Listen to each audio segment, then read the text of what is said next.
Nakatilaw na ba mo aning black chicken mga lodi at tan-awa gud mga lodi? Lahi sad ni siya kay itom kayo hasta ang iyang unod sa sud itom say kolor pero ang lami lahi sad sa mga uban nga mga manok. Agi ani ni niya pagluto mga lodi oh. Sikat ni sa Korea mga lodi. Awa. Oh, ani na niya. So siyempre para malimpyo kuhaan na siya mga tinae kung unsa katong mga nasa sud niya ba.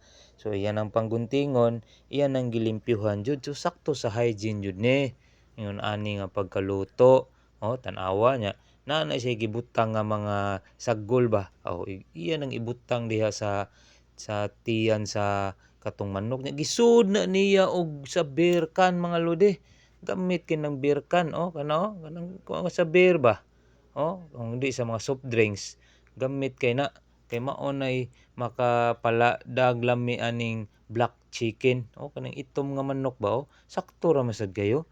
Gamay gud ni siya glawas ning manang nga manok gud kaning itom nga manok ba. So giun-ani na niya mga lodi nya humana na naa na siya sabaw nga mao iyang gitimpla jud na ilahag yun na mga best kuan jud ni nila. Mao ni ilang best seller nila nga kanang na sila timpla niya human ila nang ibutang sa dako kayo nga kaldero.